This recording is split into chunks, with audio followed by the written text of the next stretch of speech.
Luigi Andrea Cimini è l'autore di Percorsi diversi in versi, un libro di poesie e racconti che si interroga sul senso della vita nell'epoca dei paradossi e dei social network. Voce all'autore. Chi è Luigi Andrea Cimini e quando diventa scrittore? Allora, io nasco come scrittore da sempre, da quando ero piccolo, perché ho approcciato da subito alla poesia. Poi chiaramente i miei studi umanistici mi hanno portato a compiere un viaggio ben diverso. Questo viaggio appunto è quello all'interno della mia vita, della mia esistenza, e in questa esistenza ho cominciato appunto a scrivere dei libri, il primo dei quali è stato Scritti senza meta nel 2007. Sì. Poi scrissi Non ti lascio più, edito con la Mondadori. Dopodiché ho scritto un altro libro che era Sprazzi di bene, sì. E poi appunto con voi il primo è Percorsi diversi in versi. Sì. Niente, è importante volevo sottolineare una cosa di appunto, di questo percorso che ho fatto, appunto parlando di percorsi. La cosa più importante è stata sempre una crescita, la mia crescita personale, la crescita che poi ho riportato anche nei miei scritti. Questo è un punto importante su cui ho fatto leva da sempre. Veniamo al suo libro e si intitola Percorsi diversi in versi. Ci vuole dire qualcosa di più di questo titolo così particolare? Certo. Allora, il titolo è nato proprio dal discorso che mi aggancio a quello che ho detto precedentemente. Sì. Si basa su una filosofia, la filosofia dei percorsi.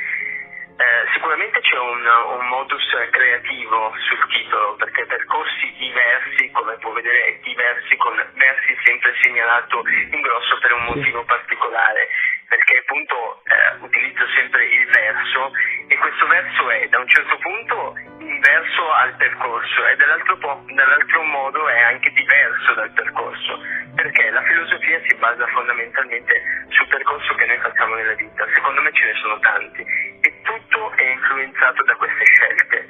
Le scelte sono fondamentali, non esiste secondo me una valenza ultraterrena, ma credo che l'ultraterreno non influenzi le nostre scelte, proprio per il discorso del libero arbitrio. Faccio una strada, la percorro, ma perché precedentemente ho scelto di fare quella strada.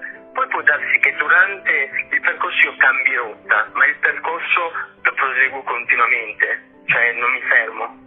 Quindi questa è un po' la mia filosofia. Poi andrebbe un attimino capitamiglio, ma mi riservo di farlo durante le presentazioni, perché è proprio un momento particolare quello in cui invito tutti di solito a partecipare. Adesso ce ne saranno un po', quindi sicuramente la cosa mi agevola, mi piace molto questo rapporto col pubblico, quindi per me è importante la presentazione del libro.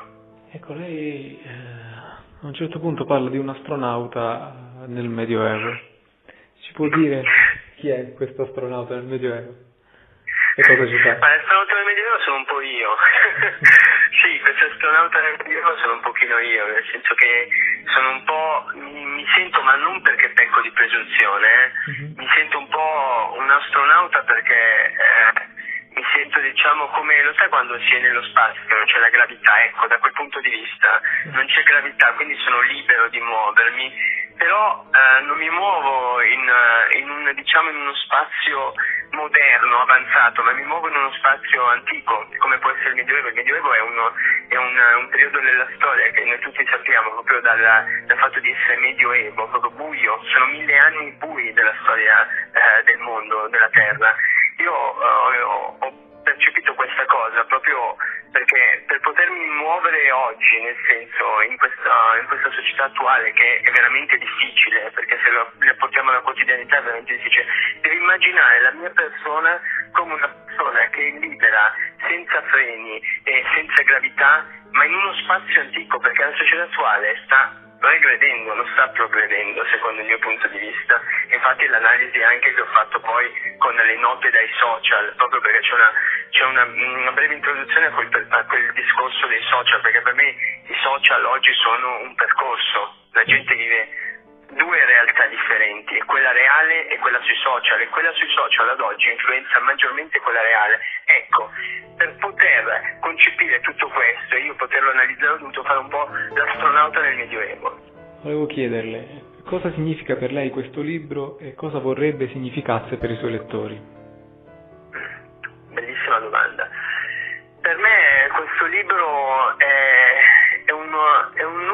per me questo libro è un nuovo percorso, è una nuova via che io intraprendo e spero mi porti ancora più lontano, ma non nella scoperta di me stesso, nella scoperta di quel mondo che c'è fuori, che è un mondo che oggi è pieno di pericoli, anche perché pericoli che non sono solamente i pericoli fisici che possono esserci nella delinquenza, pericoli proprio dal punto di vista etico.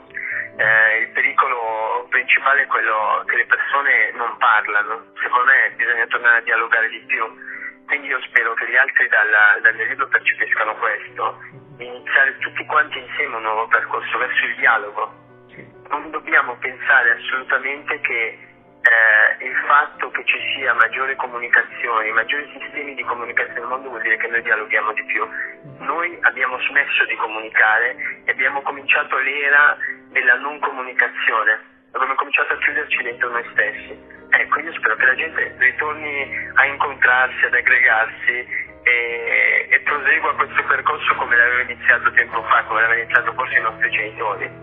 Percorsi diversi in versi di Luigi Andrea Cimini è acquistabile sul nostro sito www.puxprintedizioni.it.